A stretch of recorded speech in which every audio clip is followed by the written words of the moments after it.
Il y a tellement de bizarreries et de choses qui peuvent mal tourner pour une personne dans le désert qu'il n'est pas surprenant que des endroits comme celui-ci soient considérés comme certains des plus dangereux au monde.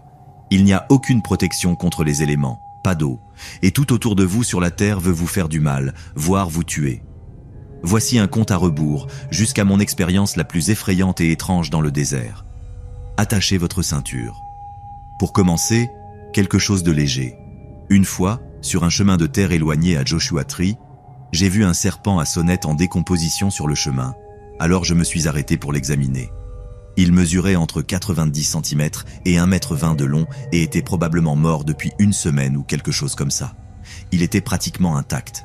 Le serpent avait été écrasé et je l'ai trouvé avec le cou brusquement tordu, se mordant le corps. La seule raison pour laquelle je raconte cette histoire est pour mettre le désert en perspective pour ceux qui ne l'ont pas vraiment expérimenté. Ce serpent à sonnette a préféré se casser le cou et se suicider avec une morsure fatale plutôt que de souffrir sous le soleil. C'est absolument brutal à voir. Plus tard, j'étais à Butte Valley quelques mois après la disparition des Allemands de Death Valley, explorant certains des endroits où ils étaient allés. Pour ceux qui ne le savent pas, les Allemands de Death Valley étaient une famille d'Allemagne. Un mari, une femme et 2 enfants. Ils étaient en vacances en Californie lorsqu'ils ont décidé de faire un tour dans Death Valley sans vraiment comprendre les dangers de cet endroit. Après que le père se soit perdu, son camion s'est enlisé et la famille a été forcée de marcher. Tout cela s'est produit en 1996 et ils n'ont été retrouvés qu'en 2009, mais d'ici là, ils n'étaient plus que des os blanchis par le soleil. Encore une fois, ces personnes n'étaient tout simplement pas préparées à la réalité qu'est le désert.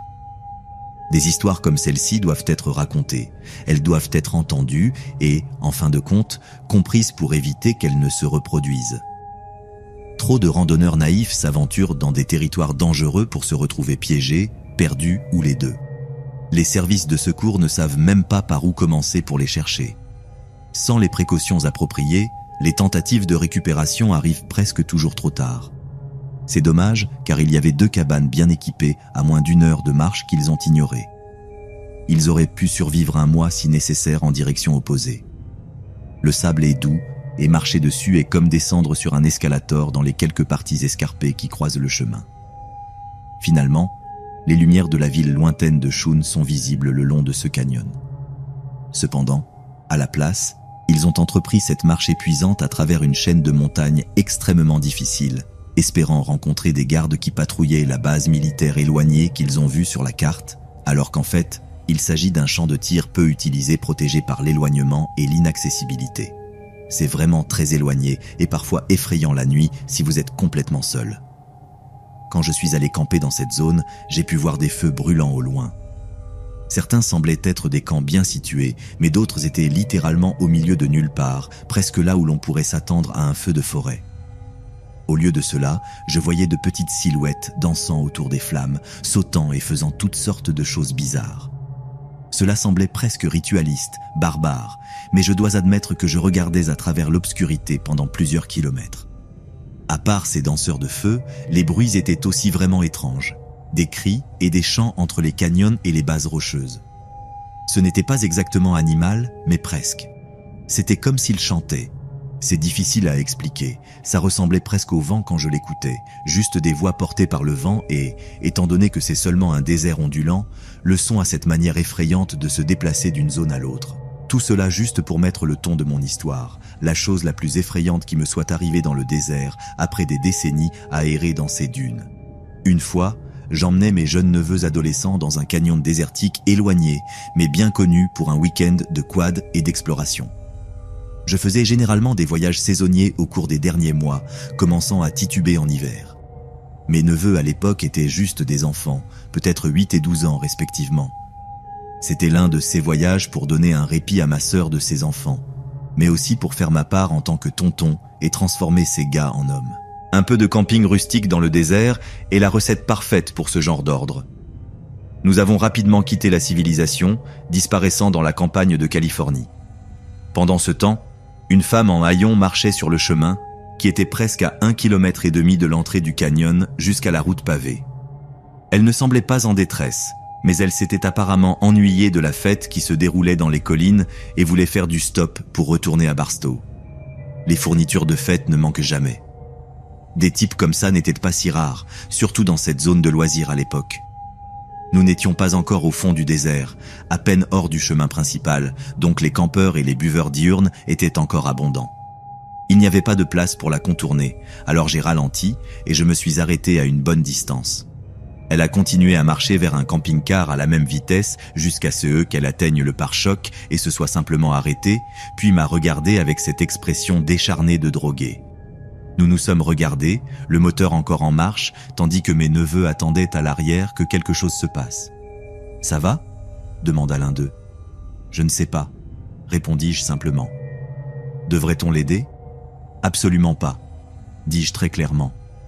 Ce n'était pas une situation où l'on s'arrêtait, encore moins pour ouvrir la porte à quelqu'un avec un visage comme ça.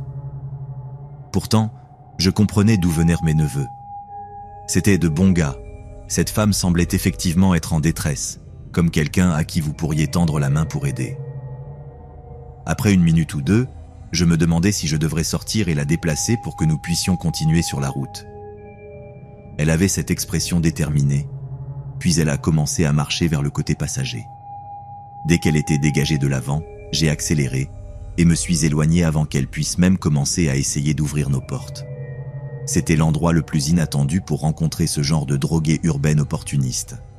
C'était clair comme de l'eau de roche, au moment où elle a fait cette expression, qu'elle allait essayer de monter dans la voiture et tout faire pour nous forcer à faire demi-tour et la ramener en ville. Cette femme avait cette désespérance sèche, elle avait besoin de se droguer à nouveau. Nous allions être son radeau de sauvetage vers le poison qu'elle désirait à ce moment-là. Nous nous sommes éloignés rapidement, et en regardant dans le rétroviseur, je l'ai vue lever les bras en signe de défaite, criant toutes sortes de folies vers nous.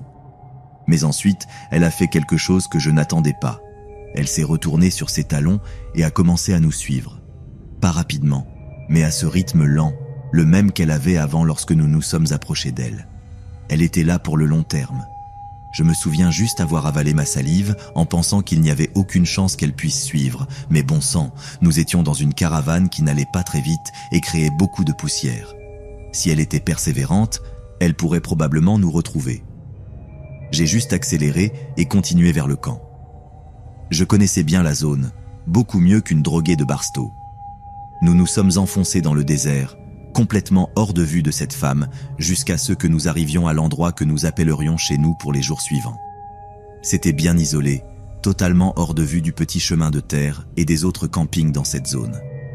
Nous n'avions vu personne d'autre sur le chemin du retour, à part ceux qui étaient évidents, alors nous savions que nous étions en sécurité pour avoir un moment seul. Quand même, à ce moment-là, je ne pouvais pas me débarrasser de l'image de cette droguée folle tournant et nous suivant. Finalement, je me suis perdu dans les tâches de montage du camp, de préparation du trou pour le feu, de collecte de bois et, lorsque nous étions prêts, de création d'une zone improvisée pour se détendre, toutes ces choses normales. Mes neveux ont aidé, bien sûr, ignorant du fait que cette femme pouvait encore être là-bas à nous chercher. La journée est passée et, bien sûr, j'ai oublié toute cette rencontre. Pour être tout à fait honnête, nous étions à environ 24 km de l'endroit où nous l'avons vue, beaucoup plus loin que ce qu'elle serait prête à marcher, j'en étais sûr. Elle a probablement perdu le courage après 1,5 km ou 3 km, a fait demi-tour et est allée dans l'autre direction. De cette façon, elle pourrait retourner en ville. Quoi qu'il en soit, nous étions prêts pour le week-end, sans plan de déplacement. Il serait difficile de nous trouver dans l'obscurité. Nous nous sommes détendus pendant que le soleil se couchait, nous laissant seulement avec les flammes pour nous éclairer. Les garçons racontèrent des histoires de peur. Je leur ai montré les constellations que nous pouvions voir à travers les arbres. Nous avons mangé, nous nous sommes un peu détendus et, juste quand je commençais à me sentir somnolent, j'ai entendu quelque chose. Le genre de choses que vous ne voulez pas entendre lorsque vous êtes complètement seul au milieu du désert. Des voix.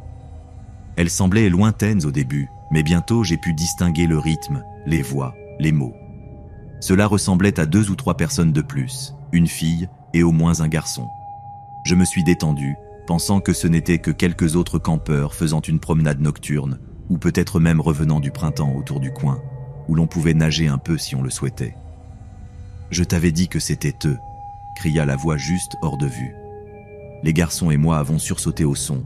incertain de qui ou de quoi était autour de nous. Avant que je puisse me lever, elle est entrée dans la lumière du feu, me désignant du doigt accusateur directement à moi. C'était elle, la droguée que nous avions rencontrée sur le chemin. Je ne pouvais pas croire qu'elle nous avait retrouvés, et avec de la compagnie en plus. « Pouvons-nous vous aider avec quelque chose ?» demandai-je. « Oui, espèce de déchet, tu m'as laissé sur la route !» cria-t-elle par-dessus le feu. « Alors tu viens à mon camp et tu m'attaques. Calme-toi et pars d'ici !» expliquai-je d'une voix ferme. Je devais faire un spectacle avec ça, avec les garçons encore éveillés. Je désignai mes neveux et continuai. « J'emmène les enfants camper. Je n'ai pas le temps de jouer à 20 questions avec une folle qui se tient au milieu de la route. »« Mieux vaut faire attention à tes paroles, gamin », dit un homme en sortant de l'ombre. Mince, tatoué et manquant quelques dents.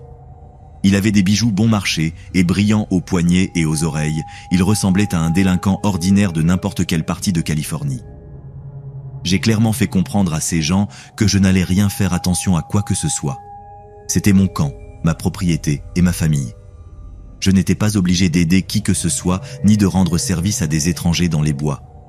Le fait qu'il m'ait suivi était une raison suffisante pour me défendre, ou peut-être juste appeler le bureau du shérif. Cela n'eut pas l'effet escompté. Au lieu de faire demi-tour et de retourner dans l'obscurité, ils ont redoublé d'efforts. Ils ont commencé à crier toutes sortes de menaces et d'insultes. J'ai rapidement amené les garçons dans la caravane, ils étaient très perturbés avant de revenir et de parler aux gens. Ce que je faisais vraiment était de ranger nos affaires éparses, toutes les choses qui comptaient, et de les mettre dans les compartiments de stockage de la caravane, tout en les distrayant avec des bavardages. Ce fut jusqu'à ce que le type drogué ramasse une pierre et menace de me casser la tête. À ce moment-là, j'ai fait semblant d'avoir une arme, que j'avais effectivement, mais était dans la caravane. J'ai mis ma main à l'arrière de ma taille, et cela a fait geler le type pendant une seconde, juste le temps de courir à toute vitesse vers la caravane et d'entrer. J'ai fermé la porte derrière moi et j'ai couru vers le siège du conducteur. Au moment où j'y suis arrivé, ce débile frappait l'extérieur de la caravane avec la pierre. Il était furieux, mais je n'avais d'autre option que de fuir. J'ai démarré le moteur, passé la vitesse et commencé ce trajet lent de retour vers les campings principaux. Quand les lumières se sont allumées, j'étais complètement sous le choc. Il y avait au moins 6 ou 7 autres drogués rôdant entre les rochers en dehors du camp, attendant de voir ce qui se passait. Je réalisais alors que c'était une sorte d'embuscade ou quelque chose du genre. Nous étions au milieu d'un volume de campement au beau milieu de nulle part. Dieu sait ce qu'il nous ferait s'il nous attrapait hors de la caravane. J'avais une arme à feu avec 8 balles non chargées et un fusil à un seul coup calibre 20, également déchargé. Le temps que je prenne le temps de les charger, ils auraient déjà brisé toutes les fenêtres et seraient sur moi. Conduire était la meilleure et la seule option pour nous à ce moment-là. Je regardais dans le rétroviseur en sortant du campement et vis enfin quelque chose de bien. Aucune personne n'a essayé de nous suivre. Nous avons avancé aussi vite que la caravane nous le permettait. Les garçons se sont enfin calmés une fois que nous avons laissé derrière nous ce chaos. Tout semblait se calmer, les étoiles brillaient dans le ciel. J'ai essayé de profiter de notre fuite autant que possible. Devant, cependant, à mesure que nous nous approchions de la route pavée, je vis des lumières avant traversant les buissons. Je pensais à leur faire signe avec les feux de route et à leur parler par la fenêtre si je pouvais les avertir de ces voleurs dans le camp. Pour ma totale surprise, c'était un couple de shérifs avec le garde forestier. Ils avaient tous reçu des rapports sur un groupe de fous rôdant dans la zone. J'ai confirmé tout, ce qu'ils avaient entendu, je leur ai dit exactement où ils pouvaient les trouver et nous avons ensuite repris notre chemin vers la maison. Il n'y avait aucune façon de faire dormir ces garçons là-bas avec la police fouillant la forêt. Il valait mieux retourner au lac ou à un endroit plus peuplé et civilisé. C'est exactement ce que nous avons fait. Et mes amis, c'est mon histoire folle de drogué dans le désert. J'espère que vous l'avez appréciée.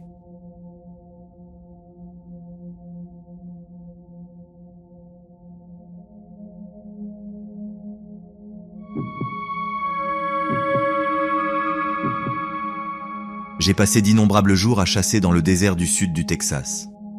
C'est là que vient ma famille, et j'ai grandi à tirer sur de petites créatures depuis 90 mètres et demi sous la surveillance attentive de mon père et de mon grand-père. Avec le temps, je suis devenu un chasseur solide par moi-même.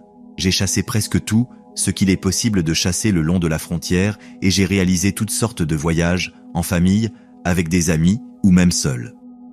C'est un investissement de temps amusant, sinon thérapeutique, et que j'ai toujours beaucoup apprécié.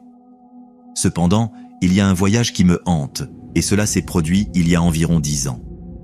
Mes amis Tim et Carrie et moi avons décidé de partir en chasse en solitaire pour chasser des sangliers, appelés javelots par certains. Nous venions dans cette région depuis des années et nous connaissions le terrain comme notre poche. Nous étions probablement les meilleurs chasseurs de notre groupe d'amis immédiats, ce qui était une des raisons pour lesquelles nous voulions tous partir ensemble, éviter les poids morts et simplement ramener des trophées chaque après-midi, comparer la taille et le poids de nos proies. Le désert s'étendait devant nous comme une tombe vide, avec des dunes de sable ondulantes au loin. Nous avons monté le camp à un endroit isolé, loin des regards indiscrets. Ce n'était pas une zone connue pour quoi que ce soit de néfaste, mais étant au milieu de nulle part, surtout près de la frontière, on ne sait jamais ce qui pourrait arriver. Nous avons donc appris tôt qu'il valait mieux être prudent que désolé. De plus, sortir loin du reste du monde était là où nous trouvions une bonne chasse. Nous nous sommes tous installés pour la nuit, en passant un tamal enveloppé dans du papier aluminium autour du feu. Nous avons entendu un bruit étrange, comme rien de ce que nous avions jamais entendu auparavant. Il a commencé comme un bourdonnement bas, puis est monté en un cri aigu avant de redescendre à un murmure doux.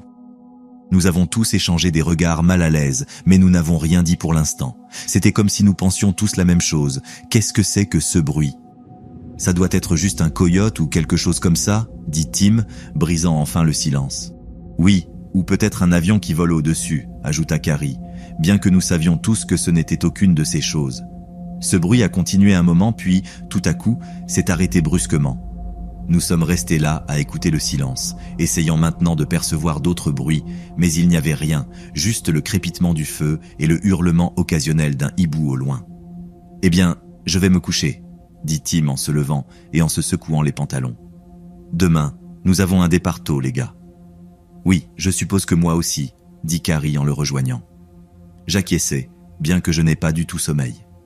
Je suis resté éveillé un moment, simplement à écouter l'obscurité, encore en train de me demander ce qu'était ce bruit. Mais il ne revint pas, et finalement, je m'endormis avec des rêves remplis d'images étranges et inquiétantes.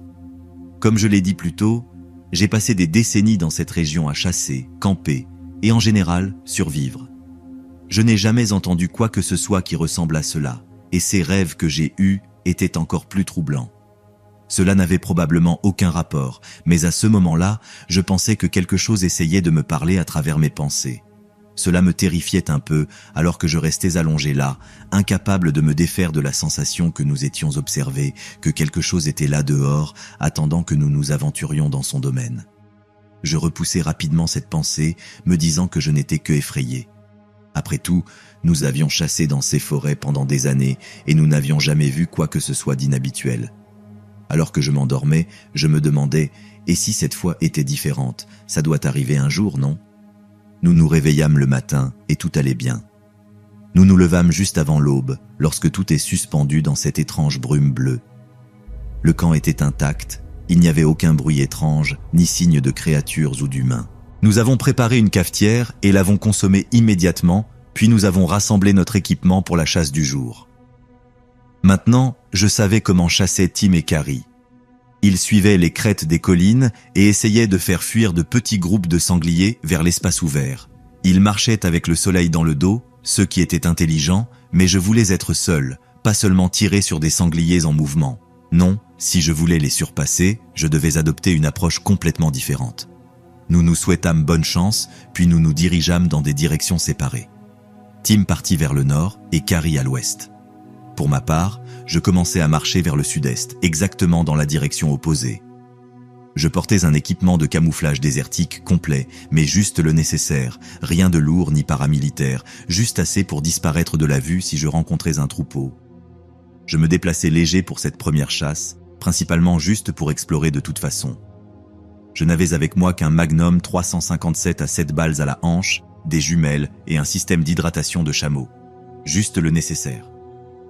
Je me déplaçais le long d'une plateforme jusqu'à CE, qu'elle plonge dans un long ravin sinueux. Même à la lumière du matin, je pouvais voir qu'il s'étendait sur au moins 1,5 km. C'était le genre de caractéristique du terrain où l'on pourrait trouver des sangliers, surtout étant si longs. Il pourrait y avoir de l'eau ou de petits poches de fruits de cactus à manger. Je descendis dans le ravin depuis le bord supérieur pour pouvoir regarder facilement à l'intérieur plutôt que vers le haut et l'extérieur. Cela me donna un point de vue sur les poches du ravin, mais me permit aussi de voir la terre plane de l'autre côté. Je gardai mes jumelles à portée de main tout en marchant dans ces terres stériles sous le ciel brillant.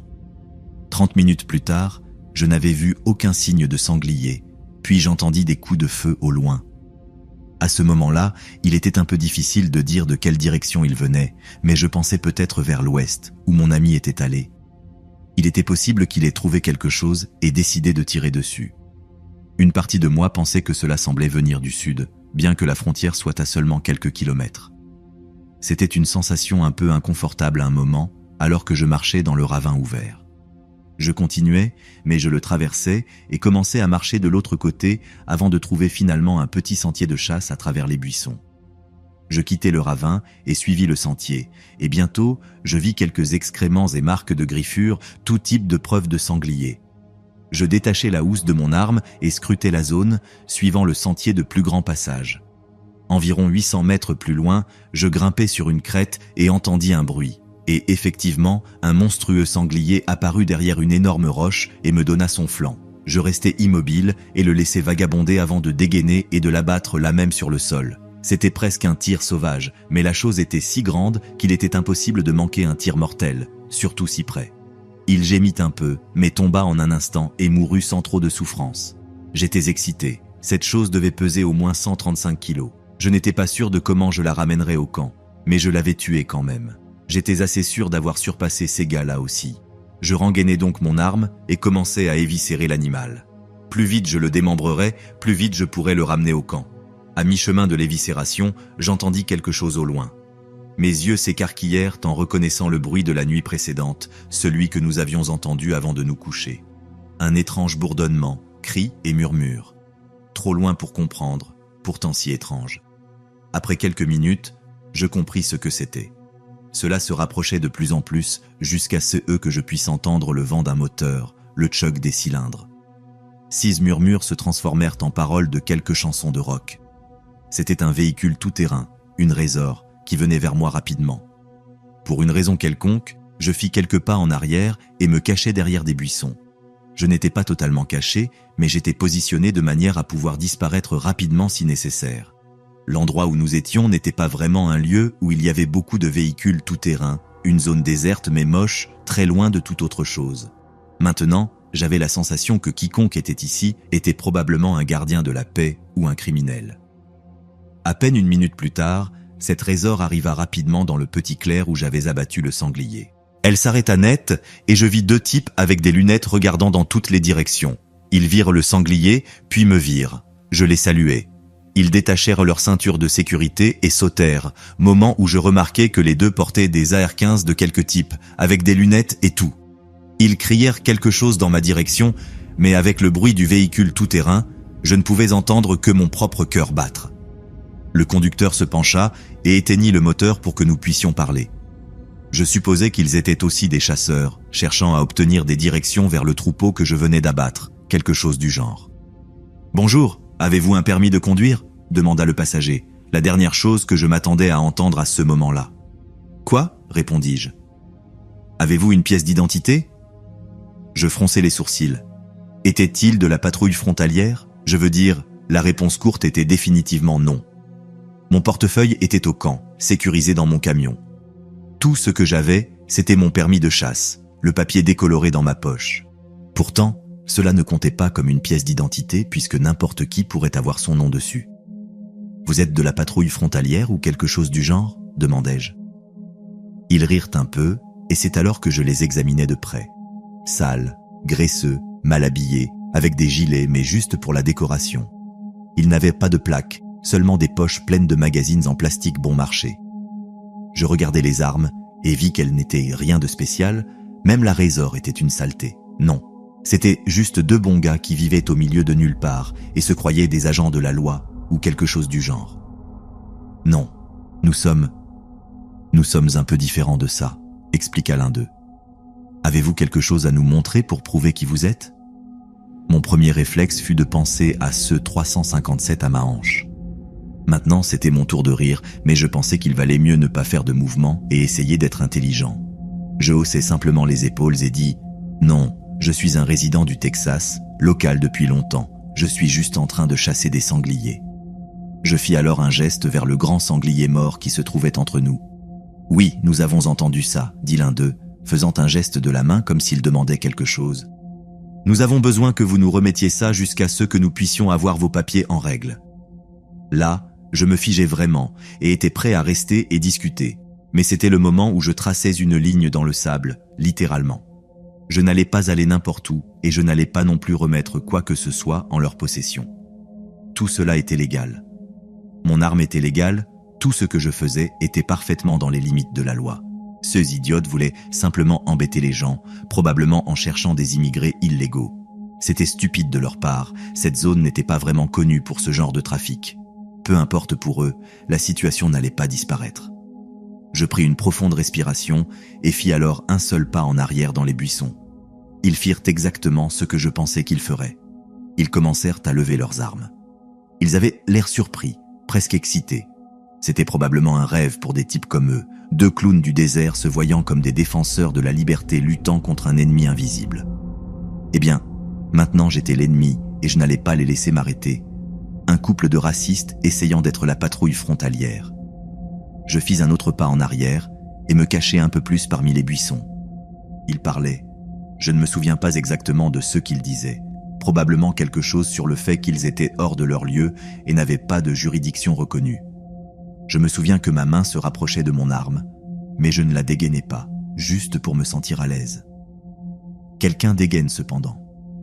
3 tirs aigus remplirent la zone et envoyèrent les oiseaux et les lapins courir dans toutes les directions.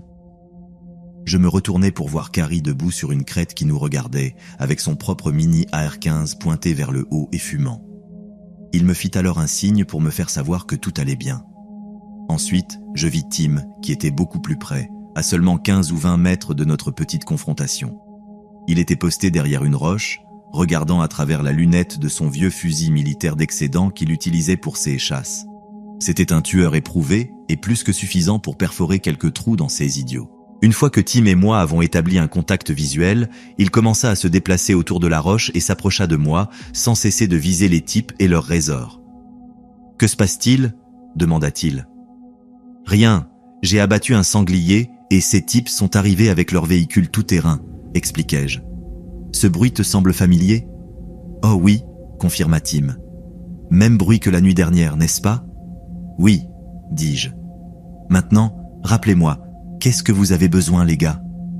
J'aurais aimé pouvoir expliquer l'expression sur leur visage, comme 2 enfants surpris les mains dans le sac. Je veux dire des visages pâles, blancs, les larmes aux yeux. Ils avaient mordu plus qu'ils ne pouvaient mâcher et le savaient immédiatement. « Rien, nous venions juste vérifier ce tir », balbutia l'un d'eux. Ils expliquèrent qu'ils vivaient près de là et avaient été confrontés à tout type de crimes, que ce soit des membres du cartel ou simplement des étrangers passant par là. Nous leur expliquâmes que nous étions des chasseurs et que le seul problème avec les criminels était eux, juste à ce moment-là. Au final, nous nous séparâmes simplement. Nous n'entendîmes plus ce résort ni sa musique forte pendant le reste de notre voyage. Personne d'autre ne nous dérangea. Il se trouva que Carrie et Tim n'avaient pas eu de chance, donc quand ils entendirent mon tir, ils décidèrent de venir voir s'il se passait quelque chose. Juste au moment où ils montèrent cette crête, la résor arriva près de moi. C'est alors qu'ils passèrent à l'action et décidèrent de me sauver. Carrie prit cette position en hauteur pendant que Tim se glissait vers moi pour les viser avec son arme. Heureusement qu'ils l'ont fait, car ces types arrivaient prêts à tirer, prêts à m'attacher et à m'emmener derrière leur petit véhicule tout-terrain. Ce qui est effrayant, c'est que cela se serait produit et c'est pour cela qu'il faut avoir de bons amis.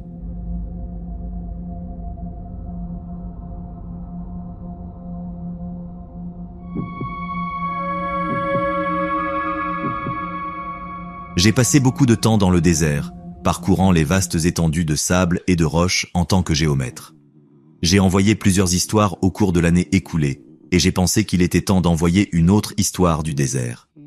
Maintenant, celle-ci n'est pas aussi chargée d'action que certaines de mes histoires précédentes, Mais c'était l'une des situations les plus étranges et imprévisibles que j'ai vues se dérouler dans les terres arides de l'Arizona. Le sud-ouest est mon domaine. J'ai travaillé depuis les dunes brûlantes de Californie jusqu'aux formations rocheuses du Nouveau-Mexique. Cela dit, la plupart de mon travail a été réalisé en Arizona. J'ai contribué au développement de presque toutes les subdivisions autour de Phoenix. J'ai vu beaucoup de choses étranges, de la violence et des événements inexplicables que seul le désert et moi avons été témoins. La plupart de mes journées étaient normales, mais quand on passe plus de 90% de son temps au milieu de nulle part, il y a inévitablement quelques journées étranges. Un travail se distingue dans mon esprit, un travail qui a commencé comme n'importe quel autre, mais qui est rapidement devenu une descente dans l'horreur. Il n'y avait pas de combat de chiens ni d'habitants de conteneurs fous comme la dernière fois. Ce travail était vraiment en pleine nature, à des kilomètres de la route principale, et pourtant la route elle-même avait un tronçon de 65 km et demi avant de retrouver la civilisation. Il n'y avait que moi, le soleil, le sable et mon tas de matériel GPS bourdonnant au camp de base. Il y a environ 15 ans, au sud-est de Phoenix, dans une région si éloignée qu'elle faisait paraître le milieu de nulle part comme une métropole animée. Je travaillais sur un projet de topographie, cartographiant les limites pour un nouveau développement, avançant assez rapidement. À la vitesse à laquelle j'avançais, j'étais en bonne position pour terminer le travail en avance, et je voulais le garder ainsi.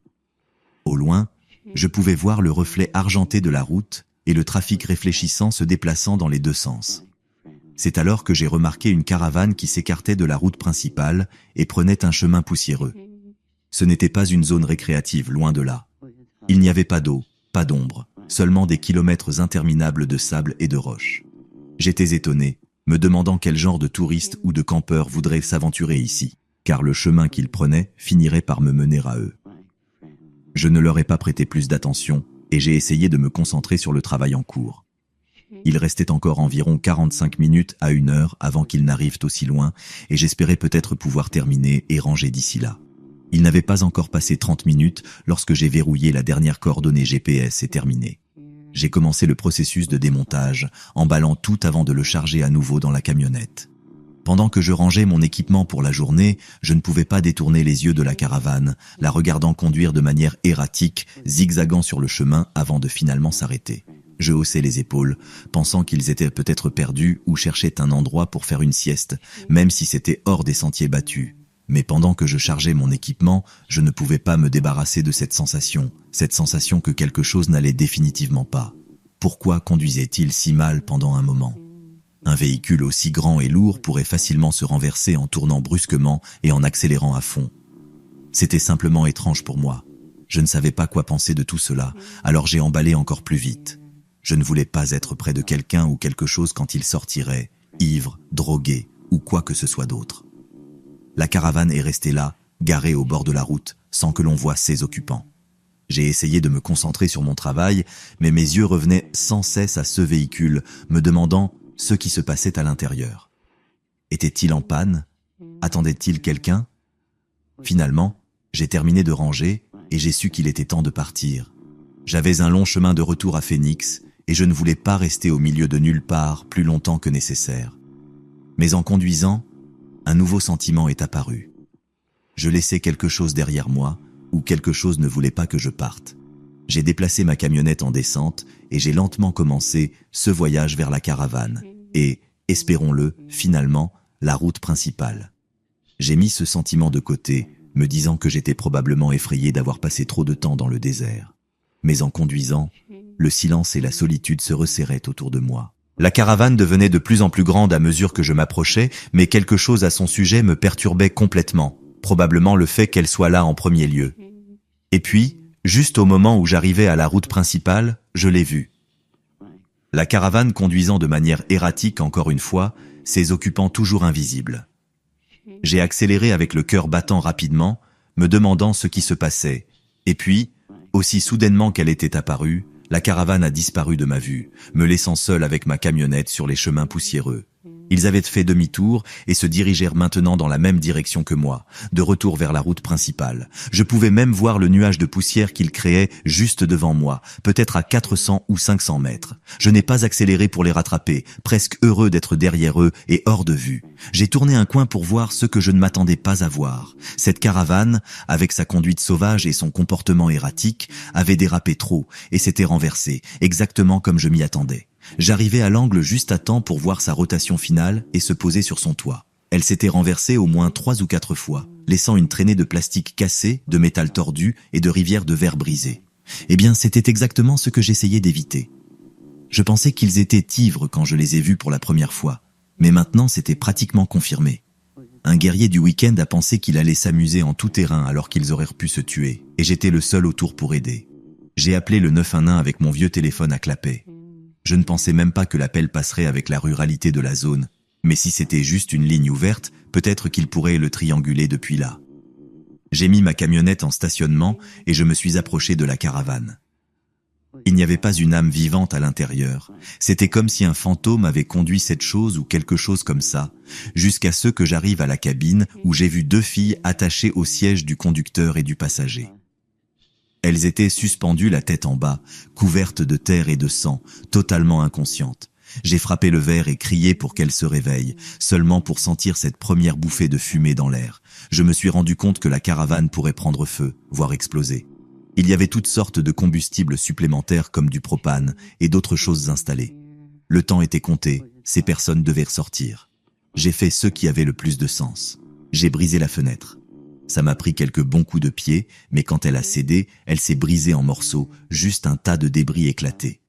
Lorsque cela est arrivé, les 2 filles se sont réveillées et ont commencé à gémir et à se tendre dans toutes les directions. J'ai demandé si elles allaient bien, à quoi l'une d'elles a demandé ce qui s'était passé. « Vous venez de renverser votre véhicule. Vous avez eu un accident », ai-je expliqué.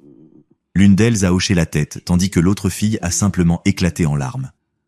Elle a vu le verre dans ses cheveux et le sang s'accumulant sous elle sur le toit du véhicule. C'était beaucoup à l'instant, et je le comprenais. Mais j'ai expliqué qu'elles semblèrent bien, mais qu'elles devaient toutes sortir du véhicule immédiatement. J'ai aidé la fille la plus proche à détacher sa ceinture de sécurité, puis je l'ai à moitié soutenue pour qu'elle ne tombe pas face contre le verre qui était juste en dessous. En fait, j'ai même mis main plate pour qu'elle puisse mettre la sienne dessus et se traîner sans plus de dommages. Elle avait mon âge, sentait le tequila et avait un des coups de soleil les plus fous que j'ai jamais vus. L'autre femme avait besoin de beaucoup plus d'aide. Elle était clairement en état de choc, peut-être même avec une commotion cérébrale. Le verre devant sa tête était brisé et un beau boss se formait sur son sourcil. Elle était hors d'elle, parlait à peine, donc j'ai dû faire beaucoup plus pour l'extraire. Quand j'ai fini, plus de la moitié de mon corps était coincé dans la cabine, ma chemise pleine de verre et des liquides dégoulinant dans mes cheveux. « Y a-t-il quelqu'un d'autre ici ?» ai-je crié aux 2 filles. Je pensais qu'elles devaient être seules, mais j'ai commencé à me déplacer vers l'arrière. « Oui, oui », balbutia l'une d'elles. Je me suis arrêté et j'ai regardé à l'intérieur des débris de la partie arrière. Le lit, le canapé, la cuisine, tout avait été renversé et était presque méconnaissable. Avant de me rendre compte, j'ai vu 2 ou 3 types qui s'agitaient dans l'arrière de la caravane. Ce que j'avais pris pour des débris s'installant étaient en fait ces types sans chemise essayant de ramasser quelque chose. En regardant les équipements détruits, j'ai réalisé qu'il s'agissait des restes d'un laboratoire de drogue de quelque sorte, et cela contribuait à l'odeur dans l'air quand je suis arrivé. Ils fabriquaient quelque chose là-dedans, et ce n'était pas un ragoût de peau. C'était de la méthamphétamine, du LSD ou un autre mélange, et je ne voulais rien avoir à faire avec ça. Quand la police arriverait, je pensais qu'il valait mieux être hors de scène, alors j'ai commencé à reculer, au moment où l'un des types m'a remarqué et a commencé à ramper vers moi. Je pouvais voir que ses yeux étaient complètement désordonnés, injectés de sang et d'un teint jaune. C'était vraiment terrifiant de les voir ramper dans les débris, se coupant les mains sans même réagir. « Hé, avez-vous besoin d'aide ?» ai-je demandé en reculant de la cabine et en me laissant tomber sur le sol. Ils n'ont pas répondu, sont juste sortis à 4 pattes sous le soleil. « Que s'est-il passé ?» me demanda l'un d'eux. « Vous avez renversé votre véhicule » ai-je expliqué, en pointant la caravane. L'homme l'a regardé et a passé ses mains dans ses cheveux avant de commencer à crier. Ce type était tellement drogué qu'il ne savait même pas qu'il avait eu un accident de voiture. Cela expliquait aussi la conduite imprudente des filles. Il semblait se soucier de rien dans le monde. L'autre type a commencé à sortir des débris, l'un d'eux avec CE qui semblait être des tatouages organisés de prison sur tout le torse. Ils m'ont prêté un peu d'attention un instant, pendant lequel j'ai expliqué que j'étais juste un passant et que j'essayais d'aider. Je n'avais pas causé l'accident ni quoi que ce soit de ce genre. Ils se sont concentrés l'un sur l'autre après cela, ont même commencé à discuter un peu. Ils semblaient tous paniqués par leur laboratoire improvisé, pas tant par la caravane. J'ai saisi cette opportunité pour reculer jusqu'à ma camionnette et mettre un pied dans la porte. Je leur ai demandé s'ils allèrent bien, s'ils avaient besoin d'aide, et ils ont dit non, de partir. Je n'avais pas besoin de plus de persuasion. J'ai monté dans la camionnette et j'ai vérifié mon téléphone. J'avais quelques appels manqués d'un numéro que je ne reconnaissais pas. J'ai supposé que la police avait reçu mon appel. Dans les zones de réception mortes comme celle-ci, le service va et vient. J'ai mis la camionnette en marche et je suis parti. De retour à l'intersection où le chemin de terre rencontrait la route principale, j'ai rencontré les premiers patrouilleurs du département de la sécurité publique se dirigeant pour enquêter. Je leur ai fait un signe et leur ai donné un petit avertissement sur la situation. Ivre, probablement drogué et probablement avec un laboratoire de drogue dans une caravane renversée. Je leur ai donné une approximation de leur emplacement et leur ai dit qu'ils ne pouvaient pas les manquer. Les agents m'ont salué de la tête et ont pris mon nom et mon numéro, puis ont continué dans le désert. Je ne les ai jamais revus. Certains d'entre vous se souviennent peut-être de mon autre histoire où mon frère est commandant de la police dans les banlieues de Phoenix. Je lui ai demandé il y a quelques mois s'il pouvait suivre des informations. Il a donné le coup de grâce. C'était exactement ce que je pensais. 2 couples d'âge moyen avaient pris contact avec un ami qui venait de sortir de prison. Ce condamné était ami avec quelqu'un lié au cartel et savait quelques moyens ingénieux de gagner beaucoup d'argent. Ces 2 couples se sont rapidement impliqués après leur premier lot de ceux qu'ils fabriquaient, et après avoir obtenu le premier bénéfice, ils sont partis faire la fête trop fort et ont essentiellement fait la bringue. Ils ont fini dans le désert où je les ai trouvés, puis la police les a trouvés. On a appris qu'ils feraient face à des charges et qu'au moins 2 d'entre eux iraient en prison. Pour le reste, je ne suis pas sûr. Comme je le dis toujours, et je continue à le dire, on ne peut jamais être trop prudent dans le désert.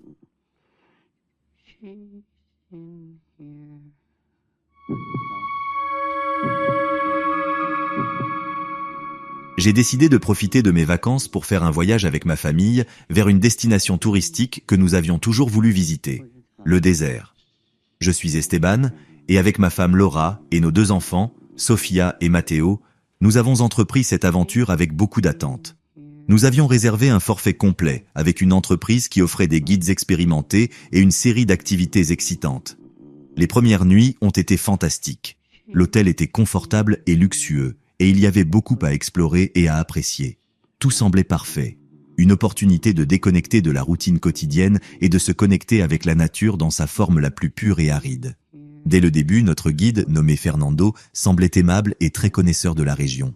Il nous a conduits à travers des paysages impressionnants, nous montrant des dunes géantes, des formations rocheuses inhabituelles et des oasis cachées.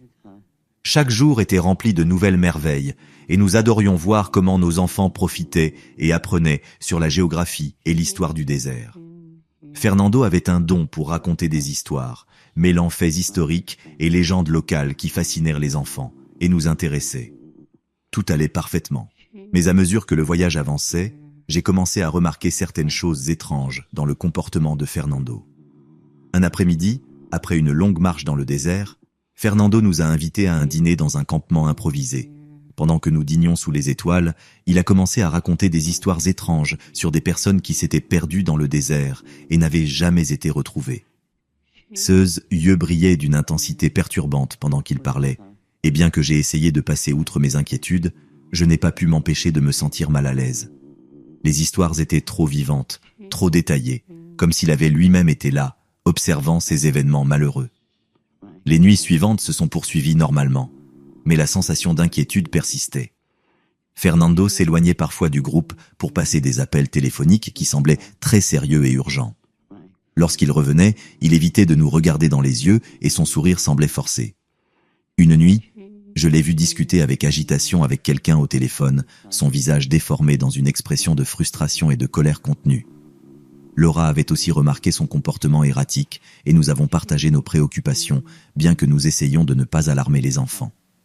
Nous sommes arrivés à la dernière nuit de notre voyage. Fernando nous a dit qu'il avait une surprise spéciale pour nous.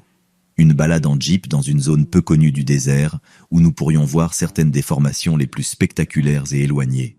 Bien que son enthousiasme semblait sincère, quelque chose dans son ton me fit sentir que tout ne se passait pas bien. Tout au long de la journée, il avait été particulièrement évasif et réservé, et je ne pouvais m'empêcher de sentir que quelque chose clochait. Ce soir-là, pendant que nous nous préparions pour la balade, j'ai remarqué que le jeep était chargé avec plus de fournitures que ceux dont nous aurions besoin pour une simple excursion nocturne. Il y avait plusieurs bidons d'eau, des couvertures supplémentaires et une boîte métallique que je n'ai pas pu identifier. J'ai demandé à Fernando à ce sujet, mais il a simplement souri et a dit qu'il était toujours préparé à toute éventualité. Ma femme était également nerveuse, mais nous avons essayé de rester calmes pour les enfants. Cependant, l'inquiétude grandissait dans nos cœurs. Nous sommes montés dans le jeep et avons commencé à conduire dans le désert. Au début, tout semblait normal, mais j'ai vite remarqué que nous nous éloignions des routes que nous avions empruntées précédemment. J'ai sorti la carte touristique pour vérifier notre emplacement et j'ai vu que nous nous dirigions vers une zone qui n'était pas marquée. Cela m'a alarmé, mais j'ai essayé de garder mon calme pour ne pas effrayer les enfants.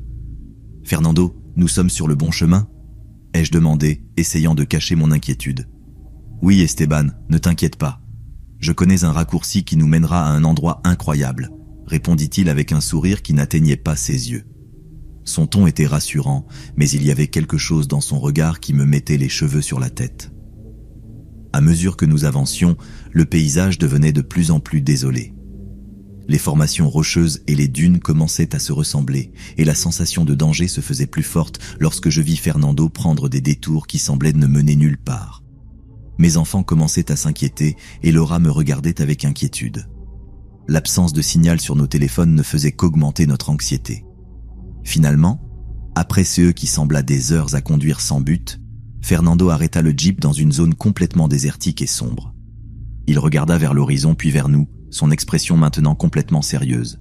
« Nous y sommes, » dit-il, descendant du jeep et ouvrant la porte arrière. « Descendons et montons le campement. » Quelque chose dans sa voix me fit sentir que nous n'avions pas le choix. Laura et moi nous sommes regardés, et sans dire un mot, nous avons su que nous devions agir. Je fis un signe à mes enfants pour qu'ils restent près de moi, et je leur murmurai que nous allions quitter le jeep en silence. Mon cœur battait la chamade tandis que j'évaluais la situation, cherchant une opportunité pour nous échapper. Profitant d'un moment où Fernando était tourné, nous avons ouvert les portes du jeep et nous sommes glissés dehors. Nous avons commencé à marcher en arrière, nous éloignant lentement du véhicule. Fernando ne se rendit pas compte immédiatement, mais lorsqu'il remarqua notre absence, il cria « Où pensez-vous aller ?» Sans réfléchir, nous avons couru vers l'obscurité du désert. J'entendis Fernando courir derrière nous, mais je ne regardais pas en arrière. Je sentais mon cœur battre avec force, tandis que je courais de toutes mes forces, en veillant à ce que mes enfants et ma femme soient en sécurité. Laura tenait Matteo dans ses bras et Sofia courait à mes côtés, ses yeux remplis de terreur. Heureusement, nous avons trouvé une petite dune derrière laquelle nous avons pu nous cacher momentanément. De là, nous avons observé Fernando chercher frénétiquement autour du jeep, sa lampe torche se déplaçant dans toutes les directions. Nous avons profité de l'obscurité pour continuer à avancer, en nous éloignant de plus en plus. Le terrain était irrégulier et difficile à parcourir, mais nous ne pouvions pas nous arrêter. Enfin, après ce qui sembla une éternité, nous avons vu des lumières au loin. C'était un autre camp touristique. En courant vers lui, nous avons crié en demandant de l'aide. Les autres touristes et guides nous ont accueillis avec surprise et inquiétude. Nous avons rapidement expliqué ce qui s'était passé et ils ont appelé la police. La police est arrivée et a arrêté Fernando. Ils nous ont dit qu'ils avaient déjà des rapports sur son comportement suspect, mais qu'ils n'avaient pas eu suffisamment de preuves pour agir jusqu'à présent. Heureusement, nous n'avons pas subi de dommages physiques, mais l'expérience nous a laissé une marque profonde. Les enfants étaient effrayés et avaient besoin de réconfort, tandis que Laura et moi essayions de traiter ce qui s'était passé. Nous n'avons jamais su exactement pourquoi Fernando voulait nous emmener dans cette zone désolée. Peut-être avait-il des intentions sombres, ou était-il simplement perturbé.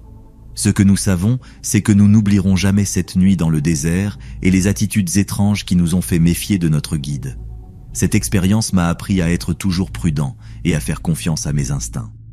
Depuis lors, nous avons été beaucoup plus prudents en choisissant nos aventures et nous nous assurons toujours qu'il y ait de multiples références et vérifications de toute personne avec laquelle nous décidons de voyager. De plus, nous avons appris à apprécier chaque moment en famille et à ne rien prendre pour acquis, sachant que les situations les plus inattendues peuvent survenir à tout moment.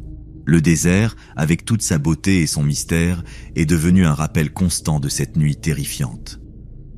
Bien que nous continuions à profiter de nos aventures, nous emportons toujours avec nous la leçon d'être alerte et préparé, car on ne sait jamais quand la prochaine histoire de terreur deviendra réalité.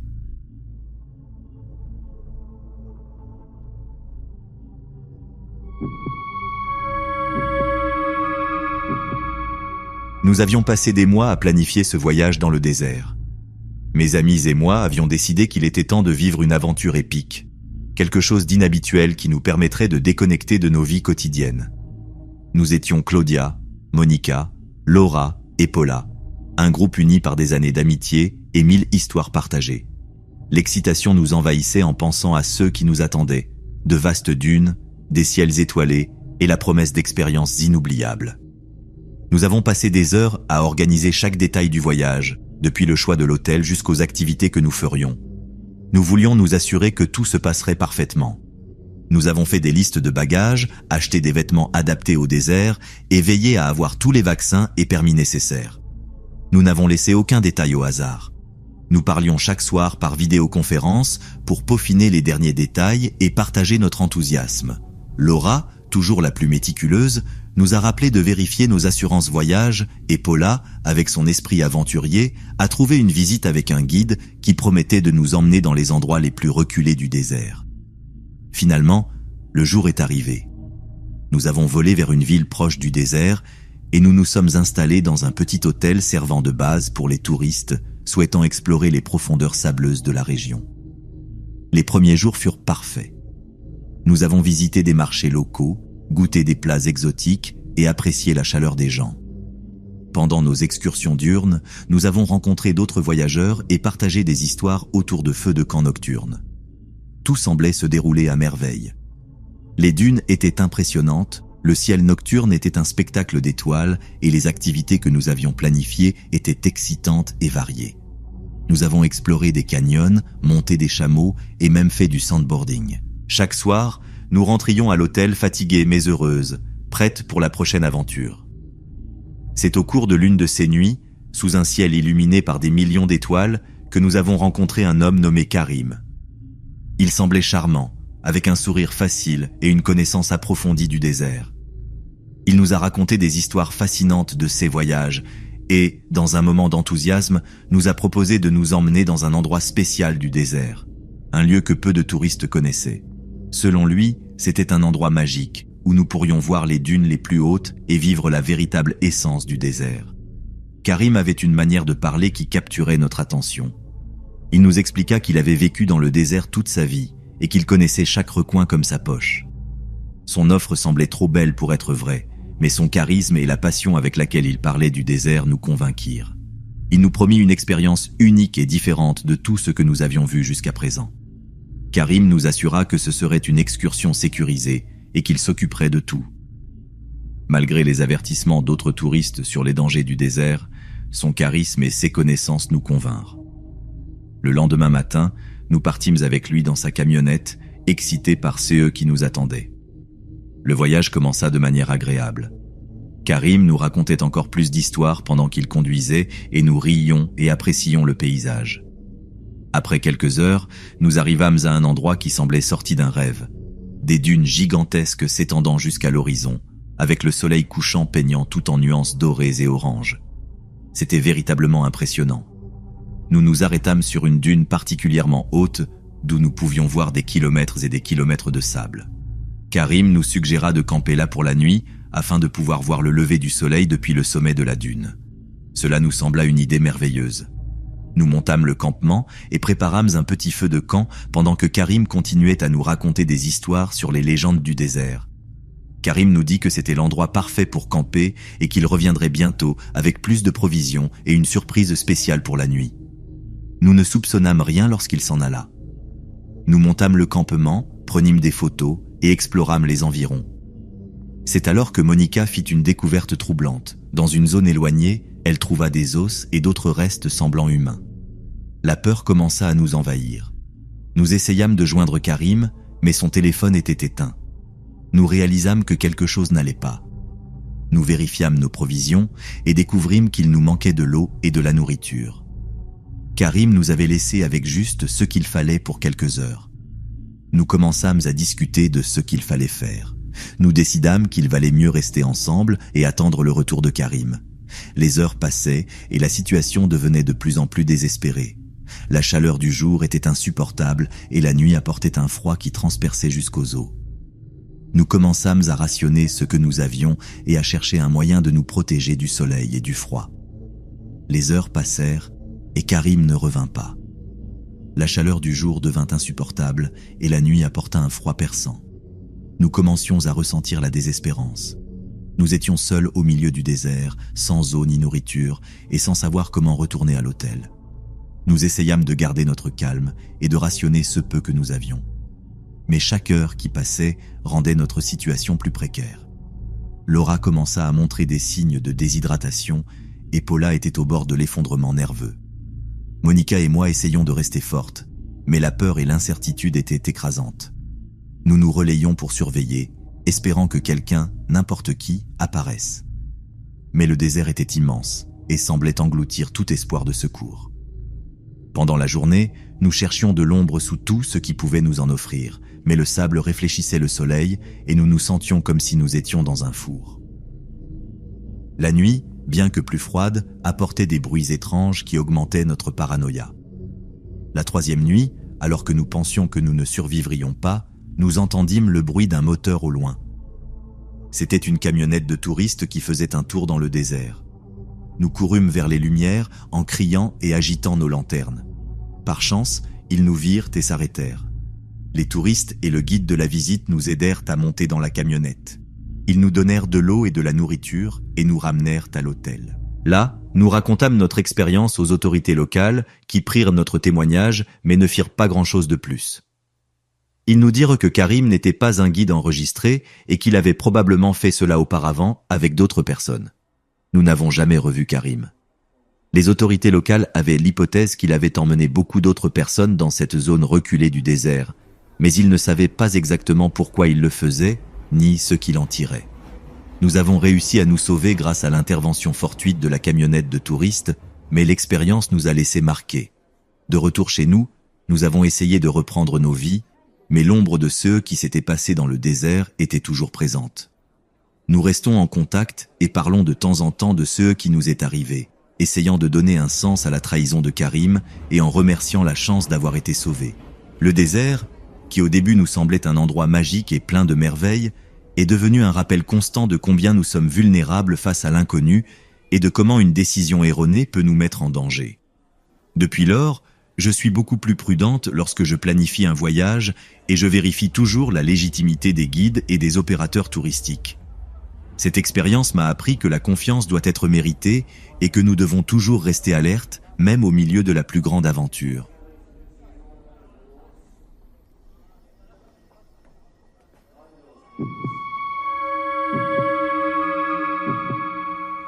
En tant que paléontologue, j'ai toujours été fasciné par les mystères que recèle le désert. Cette fois-ci, mon équipe et moi avions reçu des informations sur un site potentiellement riche en fossiles, une découverte qui pourrait révolutionner notre compréhension de la vie préhistorique dans cette région. L'équipe était composée de 3 collègues expérimentés. Laura, spécialiste des fossiles de dinosaures, Miguel, expert en géologie du désert, et Carla, une talentueuse étudiante de 3e cycle qui avait prouvé son importance dans nos recherches précédentes. Nous nous dirigions vers une région éloignée du désert, un endroit si isolé que le signal du téléphone portable disparaissait à mesure que nous avancions. Le soleil brûlant et le sable infini créaient un paysage désolé, mais pour nous, cet environnement était un trésor en attente d'être découvert. À notre arrivée, nous installâmes notre camp de base et commençâmes à préparer le matériel. Une excitation palpable flottait dans l'air. Nous étions tous impatients de découvrir ce que nous pourrions trouver. Le premier jour se déroula sans incident. Nous identifiâmes plusieurs couches géologiques prometteuses et commençâmes à creuser avec soin. Le deuxième jour, nous trouvâmes les premiers indices de fossiles. Des fragments d'os anciens commencèrent à émerger du sable, confirmant que nous étions au bon endroit. Cependant, à mesure que nous avancions, les choses commencèrent à prendre une tournure inattendue. Ce fut Miguel qui remarqua en premier quelque chose d'étrange. Nous travaillions dans une zone qui semblait contenir une grande concentration d'os. Au début, nous pensions avoir trouvé les restes d'un grand dinosaure, mais à mesure que nous déterrions plus de fragments, nous réalisâmes que ces os étaient beaucoup plus petits que prévu. Laura, qui possédait une connaissance étendue en ostéologie, examina les os attentivement et fronça les sourcils. « Ce ne sont pas des os de dinosaures, dit-elle, visiblement confuse. Ils sont trop petits et fragiles. Ils semblent humains. » Cette déclaration nous plongea dans le silence. L'idée de trouver des restes humains dans un site où nous nous attendions à découvrir des fossiles de dinosaures était troublante. Cependant, nous continuâmes à creuser, espérant comprendre mieux ce que nous avions découvert. À mesure que nous avancions, l'ampleur de notre découverte devenait de plus en plus claire et inquiétante. Nous déterrâmes des dizaines de petits squelettes, tous clairement humains. Ce qui était le plus terrifiant, c'était de réaliser que ces os appartenaient à des bébés et de jeunes enfants. L'état des os suggérait qu'ils n'étaient pas là depuis longtemps en termes géologiques. Ce n'étaient pas des restes préhistoriques, mais quelque chose de beaucoup plus récent.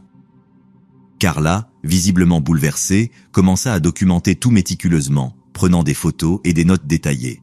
Mais l'atmosphère devenait de plus en plus lourde. Nous ressentions un mélange d'horreur et de tristesse en voyant ces petits squelettes, si fragiles et en si grand nombre. Comment étaient-ils arrivés là? Qui les avait laissés dans cet endroit si éloigné? Nous décidâmes de faire une pause et de réfléchir à ce que nous avions trouvé. Nous nous assîmes en cercle autour de notre camp, essayant de trouver une explication logique. Miguel, qui avait examiné certains des os de plus près, partagea une théorie perturbante. « J'ai remarqué quelque chose d'étrange sur ces os, » dit-il d'une voix tendue. « Beaucoup d'entre eux présentent des marques d'incision précises, comme s'ils avaient été l'objet d'un type de procédure médicale. » Laura acquiesça, ayant observé la même chose. C'est vrai, ce ne sont pas des marques de prédateurs ni des fractures naturelles. Quelqu'un a fait cela délibérément. L'idée que ces enfants aient été soumis à des expériences médicales nous glaça. Mais qui ferait quelque chose d'aussi monstrueux? Et pourquoi? Nous décidâmes d'enquêter plus avant. Au lieu de nous concentrer sur l'excavation de plus de fossiles, nous commençâmes à chercher d'autres indices pouvant éclairer cette scène macabre. Miguel suggéra d'élargir notre recherche, alors nous nous répartîmes en binôme pour explorer les environs. Laura et moi trouvâmes ce qui semblait être une vieille installation abandonnée à quelques kilomètres de notre camp. La structure était à moitié enfouie dans le sable et son état de détérioration indiquait qu'elle avait été abandonnée depuis des années. Avec précaution, nous entrâmes dans le bâtiment. Les murs étaient couverts de poussière et la plupart des fenêtres étaient brisées, mais nous pouvions voir des traces de CE qui avaient été un laboratoire. Dans une des pièces, nous trouvâmes des documents anciens, partiellement détruits par le temps et les conditions du désert. Les quelques fragments lisibles parlaient de tests génétiques et d'expériences de viabilité. Ce fut alors que nous comprîmes la horrible vérité. Ces bébés et enfants avaient été utilisés pour des expériences génétiques. Lorsque les expériences échouaient et que les enfants mouraient, ils étaient simplement abandonnés dans le désert. Nous retournâmes au campement avec les preuves que nous avions trouvées. Carla et Miguel étaient également choqués par notre découverte. Nous savions que nous devions informer les autorités, mais nous étions aussi conscients que nous étions dans une position dangereuse. Si quelqu'un découvrait que nous savions trop, nous pourrions courir un grand danger. Cette nuit-là, alors que nous discutions de nos prochaines étapes, nous entendîmes le bruit d'un moteur qui se rapprochait. Une camionnette s'arrêta à une certaine distance et nous vîmes un groupe d'hommes descendre. Ils ne semblèrent pas être des touristes ni des habitants de la région. Miguel, avec son expérience des situations difficiles, suggéra de préparer rapidement nos affaires et de partir sans faire de bruit. Avec le cœur battant à tout rompre, nous ramassâmes nos affaires et éteignîmes nos lumières. Nous nous déplacions dans l'obscurité, nous fiant à la lumière de la lune pour nous guider. Nous marchâmes pendant des heures, essayant de nous éloigner le plus possible du campement. Enfin, nous aperçûmes les lumières d'une autre expédition de touristes au loin. Nous courûmes vers eux, criant et agitant nos bras. Les touristes et leurs guides nous aidèrent à monter dans leur camionnette et nous ramenèrent à la civilisation. Une fois en sécurité, nous contactâmes les autorités et leur remîmes les documents que nous avions trouvés. L'enquête qui suivit révéla un réseau d'expériences génétiques illégales qui avait fonctionné dans cette région pendant des années. Les coupables furent arrêtés, mais les cicatrices de ceux que nous avons vus et découverts dans ce désert ne disparaîtront jamais.